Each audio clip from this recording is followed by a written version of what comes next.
Bon, moi je vous pose la question, hein. Est-ce que vous savez lire? Parce qu'il y en a qui savent lire, bon, visiblement ils ne recommandent pas. Ah ben vous avez de la chance, parce que moi j'ai appris à lire, ben je souhaite ça à personne. Attendez. Les mômes, maintenant, ils lisent. Et résultat, ils sont encore puceaux à 10 ans.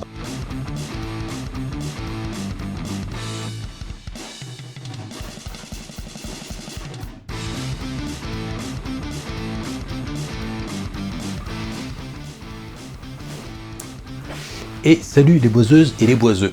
Alors aujourd'hui c'est culturel, n'est-ce pas? Quand j'étais à Épinal, j'ai eu l'occasion de rencontrer le directeur de la rédaction, ouais, si, quand même, attention, je me fous pas de vous là, le directeur de la rédaction du magazine, non, pardon, oups, je vais me faire engueuler, de la revue L'Atelier Bois. Vous connaissez sûrement d'autres revues hein, sur le bois, par exemple le Bouvet, dans lequel moi j'ai déjà eu l'occasion d'écrire des articles, et puis qui était là bien avant que moi j'écrive des articles dedans. Et je connaissais pas du tout moi l'Atelier Bois. Je suis abonné depuis à peu près 1 an à l'Atelier Bois, et j'ai été assez honoré de rencontrer donc justement le directeur de la rédaction de l'Atelier Bois, et de pouvoir discuter avec lui, voilà. Donc c'était vraiment un moment sympathique. Je vais vous livrer un petit peu les échanges qu'on a eu lui et moi, bien sûr, mais avant je vais vous parler du magazine en lui-même. Donc l'Atelier Bois, c'est un magazine auquel je suis abonné, je vous disais. Donc là par exemple c'est un hors-série que j'ai commandé parce que quand ce truc-là est sorti, bah, moi j'étais pas encore abonné. Donc là, Mobilier d'exception, alors ça c'est le genre de bouquin que j'adore, et puis qui me fait rêver, puis qui me donne plein d'idées. Voilà. Alors faut toujours se méfier hein, des formes simples en menuiserie, parce qu'en général, quand les formes sont simples, comment dire, la réalisation l'est pas. Voilà. Alors, c'est pas pour vous dire, voilà, c'est un concurrent d'autres revues, etc. Non, non, c'est pas un concurrent, mais je trouve que ça complète très bien. Moi, je reste abonné aux autres, voilà, je lis beaucoup, j'aime beaucoup lire. Hein, je lis tous les soirs dans mon lit avant d'aller dormir, et oui, c'est un petit rituel, hein, ça aide à s'endormir. Après, on est bien, voilà, on focus sur un truc, et puis après, on pense plus aux conneries de la journée. Voilà. Donc, ça c'est un hors-série, hein, donc, que j'ai acheté. Ensuite, ça c'est dans les derniers qui sont arrivés. Donc il y a un magazine par saison, hein, c'est 4 magazines par an. 4 revues, je vais vraiment me faire engueuler. Et avec un abord que moi je trouve intéressant en tout cas.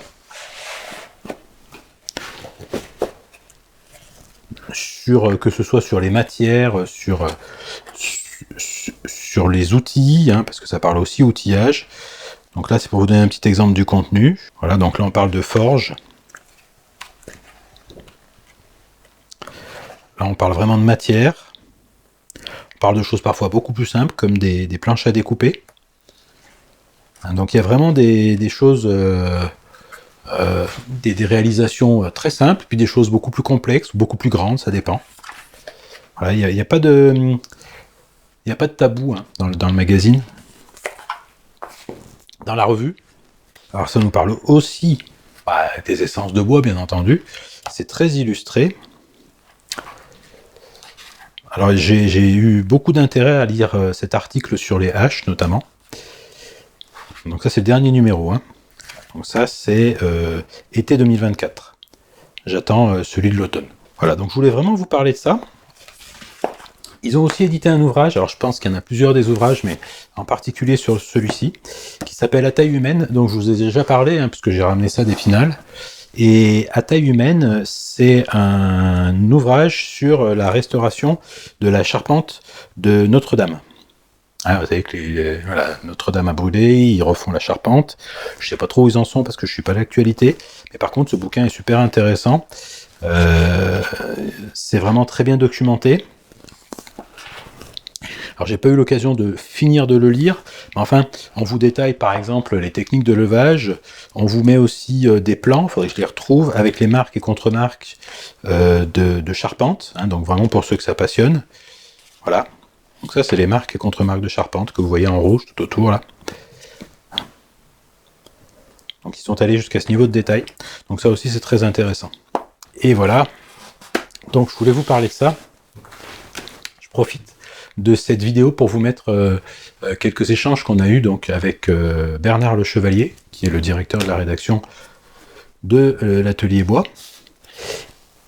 Je vous mets aussi dans l'URL la description. Non, je vous mets dans la description, donc sous la vidéo, vous aurez 2 sites. Un qui vous permet vraiment d'aller voir tout ce qui est en rapport avec la revue L'Atelier Bois, et puis un autre qui est la boutique en quelque sorte, où vous pourrez acheter des numéros. Voilà. Donc, juste pour vous partager ça, et n'hésitez pas à aller faire un tour, abonnez-vous, etc. Parce que vraiment, c'est un contenu qui est chouette, quoi. Voilà, donc pour une fois, vous abonnez pas à la chaîne, abonnez-vous à la revue.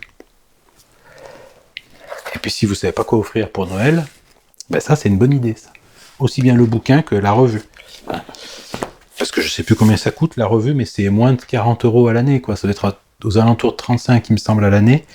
Je sais plus, il faudrait que je vérifie, mais c'est pas très cher. C'est vraiment qualitatif, quoi. Je vous remets quand même. Vous voyez, la mise en page est agréable, claire. Les réalisations sont vraiment détaillées, avec beaucoup d'images. Voilà. Et puis si jamais vous vous sentez d'écrire un article là-dedans sur vos réalisations, bah, n'hésitez pas à les contacter. Voilà. Ils sont très open, dans le bon sens du terme. Donc moi, ce que je vais peut-être vous proposer, c'est parce qu'on ne vous connaît pas, et éventuellement de vous présenter et de nous dire ce que vous faites. Bien, je suis Bernard Le Chevalier, je suis directeur des publications aux éditions des Halles. C'est une maison d'édition entièrement dédiée au monde du bâtiment et de la construction principalement, depuis aujourd'hui plus de 25 ans. Voilà, alors dans ce cadre-là, on édite un certain nombre de revues, dont une revue dont on va parler aujourd'hui, qui s'appelle L'Atelier Bois. L'Atelier Bois, revue à laquelle je suis abonné, j'aime bien. Merci. Alors, la revue L'Atelier Bois, elle existe depuis à peu près 25 ans, mais elle a subi, on lui a fait bénéficier plutôt, je dirais, l'année dernière d'une refonte un peu totale, aussi bien sur le plan esthétique avec sa maquette que sur les choix éditoriaux qu'on a dans cette revue. Voilà. Donc on avait une revue qui était essentiellement technique, beaucoup de pas à pas, de fiches techniques. Donc on a gardé tout cet aspect qui intéresse depuis toujours nos lecteurs, parce que c'est une source d'inspiration et des pistes pour le travail de l'atelier. Mais aujourd'hui, on pense qu'il y a d'autres impératifs, je dirais, pour les gens qui travaillent le bois. Et on a donc adjoint à cette partie technique un contenu éditorial plus large qui permet de toucher à la ressource. Donc on va traiter de la ressource forestière, on va traiter du design, on va traiter du patrimoine, on va traiter des entreprises à travers des galeries d'entreprises. C'est donc ce qu'on veut amener, c'est une compréhension générale du monde du travail du bois pour les gens qui travaillent le bois et qui ont cette passion du matériau et de la matière. Donc pour comprendre cette matière, qui est quand même une matière extrêmement particulière, parce que c'est un don de la nature direct, sans aucune transformation, qui permet à l'humanité, depuis des siècles et des siècles, depuis l'origine des civilisations, de construire des objets usuels, de se protéger, d'habiter. Enfin, il y a un nombre d'usages. Le bois est un compagnon de l'humanité depuis la nuit des temps. Et les techniques ont été développées par les hommes au fur et à mesure des civilisations sur des siècles et des siècles. Donc, ces techniques, elles doivent perdurer parce qu'elles sont importantes pour la culture et pour l'humanité, pour son devenir. Donc aujourd'hui, on est face à un monde qui a une culture industrielle globale, dans lequel l'homme n'a pas la maîtrise d'une opération complexe tout seul, mais il doit forcément se mettre en réseau pour pouvoir réaliser cette opération à travers des produits industriels qu'il va assembler. Alors que s'il connaît les techniques ancestrales du travail du bois, il va pouvoir lui-même réaliser un objet complexe dans sa globalité. Et ça, c'est un élément de libre arbitre et de liberté extrêmement important que le bois permet de conserver. Et nous, notre mission, c'est d'aider à transmettre toutes ces techniques qui en plus donne de la joie à ceux qui la pratiquent, parce que en termes de, c'est une véritable thérapie contre le stress de la vie moderne, de pouvoir travailler le bois avec ses mains et avec des outils manuels. Je confirme. Donc, pour revenir vraiment à la revue, j'avais effectivement visiter le site que je mets l'URL dans la description, hein, bien sûr. Vous avez l'habitude. Donc, c'est là. Ça change pas. C'est mes chaussures et il y a aussi l'URL. Donc, j'avais visité moi le site et j'avais vu qu'effectivement que visuellement déjà, il y avait une véritable rupture. Alors, je sais pas, ça va faire un an, quelque chose comme ça. Donc, il y avait une véritable rupture déjà visuellement sur le magazine. Moi, c'est un magazine que j'ai énormément apprécié à la lecture. C'est super agréable. Vous avez une très belle mise en page qui est plus pour moi digne d'un livre que d'un magazine ou d'une revue. Je ne sais pas comment il faut dire. Je crois savoir d'ailleurs qu'il y a une différence sémantique entre les deux. Oui, je pense qu'aujourd'hui, on est plus dans le cadre d'une revue. Et la différence, elle est dans la façon de traiter l'information. La revue, ça reste presque comme un livre, c'est-à-dire c'est un peu intermédiaire entre le magazine et le livre. On est vraiment essayé de faire une somme sur un sujet, et c'est un peu ce qu'on fait avec l'Atelier Bois aujourd'hui. D'une part parce que sa périodicité est assez espacée, puisqu'on est sur un trimestriel, donc on se doit d'amener un contenu assez important sur des sujets complets. Donc on essaye aussi de plus en plus d'aborder ces sujets de façon transverse, c'est-à-dire que certains objets en bois, on en étudie à la fois l'histoire, on en étudie les progrès actuels et les créations actuelles à travers le design, et puis aussi des pas à pas qui vont avec, qui permettent aussi de nourrir, je dirais, les possibilités, élargir le champ des possibles de ceux qui travaillent le bois à travers la connaissance culturelle des objets et des usages. Donc vous êtes rédacteur en chef. Je suis directeur de la publication. C'est un peu différent d'être le rédacteur en chef.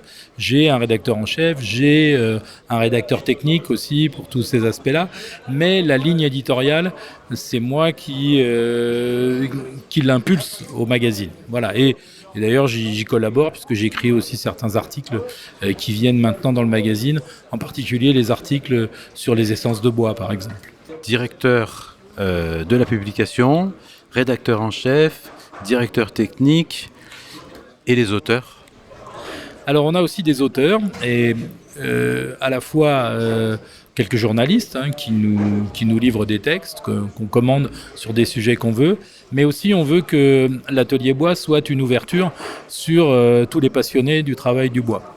Donc on a des contributeurs, c'est-à-dire des gens qui viennent nous fournir des textes, qui ne demandent pas de rétribution pour leurs textes, mais à partir du moment où ils sont d'un niveau technique ou culturel intéressant, on les publie et bien sûr on fait connaître les différentes démarches. On veut que l'Atelier Bois soit un lieu de débat sur le travail du bois.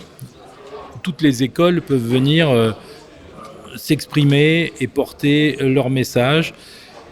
Et je crois, enfin, si vous voulez, sur l'année là, qu'on a vécue, que ça fait école et que quelque part, cette vision que nous avons du travail du bois, qui est un élément culturel, humain important, on s'aperçoit dans la filière que beaucoup de gens partagent cet abord du travail du bois, sa richesse, sa beauté.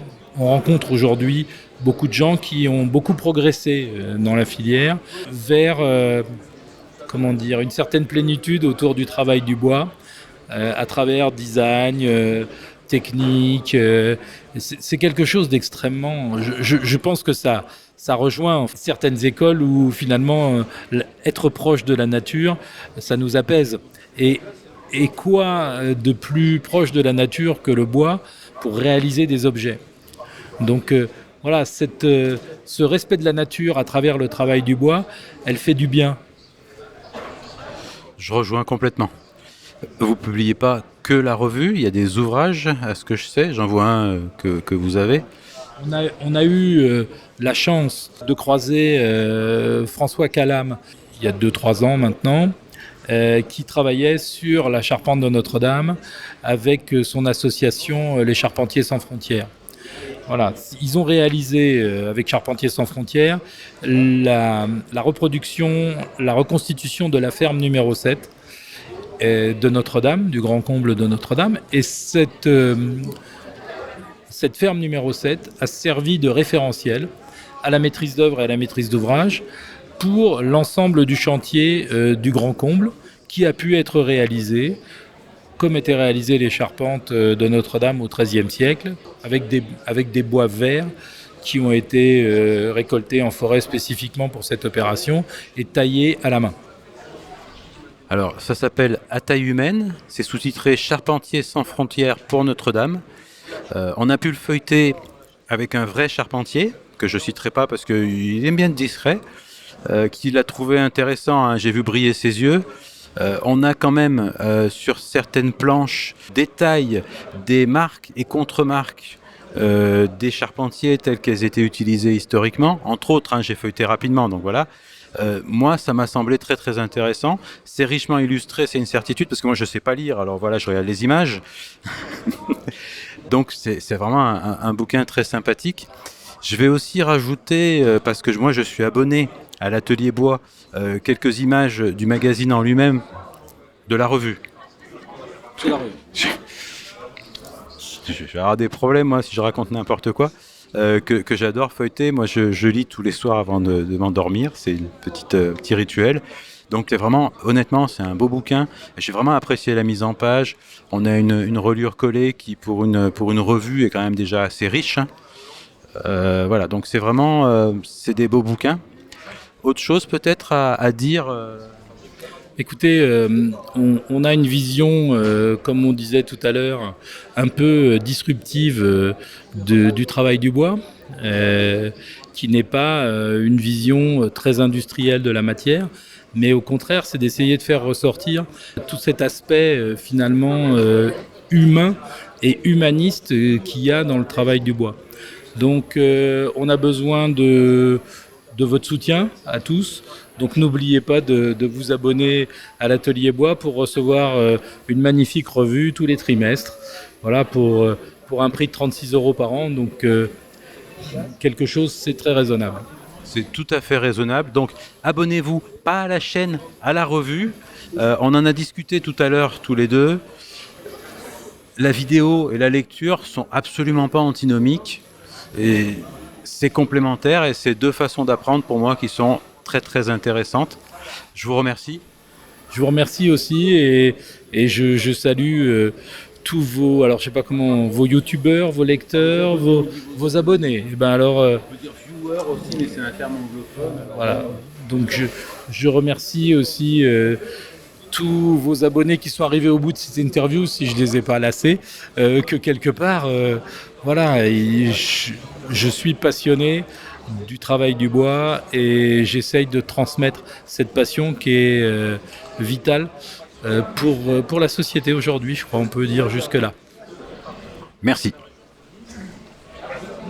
Voilà, sur ce, barrez-vous de ma bibliothèque. Allez, ciao.